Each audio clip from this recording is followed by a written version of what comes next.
What's up guys, welcome to Munchkins Gaming, where we take your gaming to the next level. This is Munchkins logging in to bring you another Dissidia Final Fantasy Opera Omnia video, and welcome back to another video guide.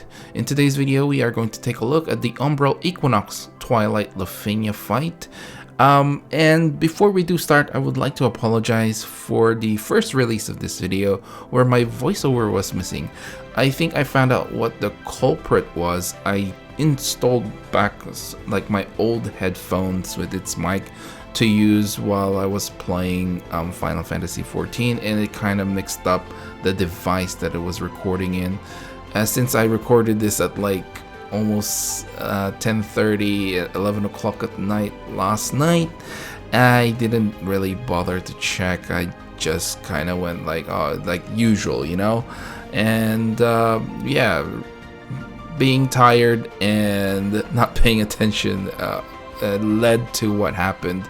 But yeah, hopefully this one works pretty well, and yeah, without further ado, let's start this video.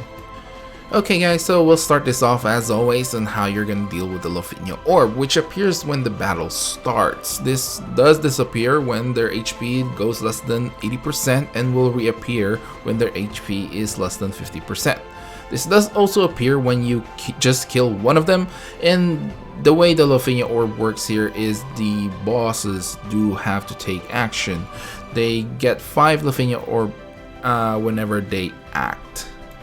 Alright, now let's talk about how the fight works. Now, the bosses do have 2 stances, and this changes every 10 turns you take. They have an attacking stance and a support stance. The attacking stance is pretty self-explanatory, while the support stance gives them a shield buff to themselves and also buffs the other imp. Another component of the mechanics here is the red aura mechanic. You will notice this when the boss's HP goes less than 80% and less than 50%. They basically will cleanse their divas, and all your brave hits are basically going to do 1 damage. Of course, we'll go through this in the next section of this video on how to deal with this. Other things that you need to look out for is the all attack. This is going to be a brave gain plus an AoE brave plus HP attack, regardless what you see, what I typed in there. Now, as for the last thing that I want to talk about, it's going to be regarding the double resist to magic and the ability to absorb the holy element. These are easily bypassed, but I thought I would just mention it as well. Okay, so how are you gonna deal with this fight? First of all, instant break characters are actually a nice thing to bring here, whether it's just your call ability, if you're not planning to bring like someone like Bards in your main team. A call that can instant break is actually pretty nice, since you are going to be dealing with the red aura. You can also just ignore them. Just ignore them until they use their Calamity Bomber ability, and that is how you mainly deal with the red aura. This is how you get rid of it.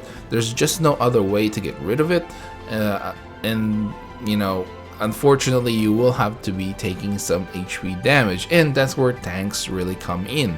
They're really nice to have, obviously, to prevent a lot of the HP damage.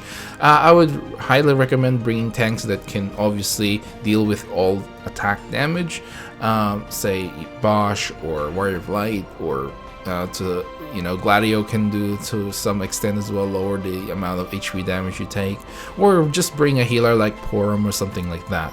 Now, the spellers are also nice to have since they do buff themselves, especially that shield can be pretty annoying, so if you can remove it, then by all means. And again, if you just don't want a dispeller in your main team, just use a call ability. Alright guys, now let's move on to characters that you may want to bring in this fight. Now, I would just say you're gonna have to avoid bringing like holy base characters. Magic base characters, even though the boss has double resistance to it, I mean, you can bypass that with Imperils. You can probably say the same with the holy element, but that would just become a null pretty much. And you know, there are some characters that can sort of bypass this to a certain extent, like Vaughn. Even though he has holy element, I mean, you guys are seeing I'm using him, he's actually still doing it pretty much like a huge amount of damage. But other than that, so other than, you know, avoiding the holy element, I think you can pretty much bring anything as long as you can bypass that double magic resistance. So yeah. Alright guys, now let's talk about call characters. I think this is a pretty generic one, like your usual Jack, Kurosame, Amida the Lion kind of thing. However, if you are planning to be quite defensive with your main team, obviously you want to be a little bit more offensive with the call characters. But if you are going to be hyper aggressive, I would highly recommend bringing Warrior of Light along as your call, and even maybe if you do have it, like Rosa or something along those lines. Faris is also a nice pickup. Like I said, you can use her to at least delete one of the you know, turns for the buffs with the shields. You can only use her once with that, but nonetheless it's still pretty helpful.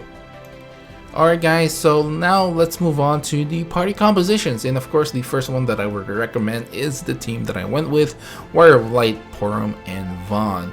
Now the call team for this one is Faris. Once again, for just at least once you can, you know, delete buffs, and then you got Hope for the Magic Imperil, and Fujin for the Wind Enchant / Imperil. You've got Bartz for the support, and Diabolus for the summon. Now the next team I have for you guys is almost identical to the first one, with a few switch here and there. Like instead of Porom being your battery, Bartz is there, and then you got Gladio as your tank instead of Warrior of Light.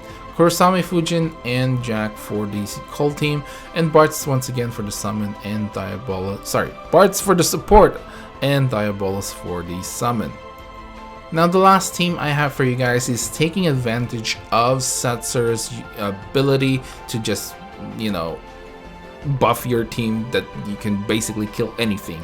So Bartz and Tifa for the other ones in your main team, and the call team for this one is a little bit defensive. Just like I said, if you're going to be hyper aggressive in the front, you can be a little bit defensive on your calls. So Warrior of Light, Paladin Cecil, and Kurosame. Again, Kurosame, you can probably switch it with another defensive call, but I think you should have enough with Setsur's, you know, freeze and everything. You should have quite a bit of turns there, but if you are struggling, then I would suggest another defensive call, Tifa for support, and Ramuh for the summon. Alright guys, we're finally towards the end of this video, and of course I'll give you guys my final thoughts regarding the fight. Now overall, I didn't really have any issues with this fight. I think it was pretty straightforward. The LUFENIA mechanic was pretty straightforward. The boss just had to take a turn, and because of that I went a little bit defensive with, you know, bringing a tank. But you know, tanks are mostly really good to bring along anyway, if you are like unsure of how you're gonna tackle it, and they're always nice to bring along. And yeah, overall no issues at all. This is a lot different than the first set of Equinox event LUFENIA fights that we've had.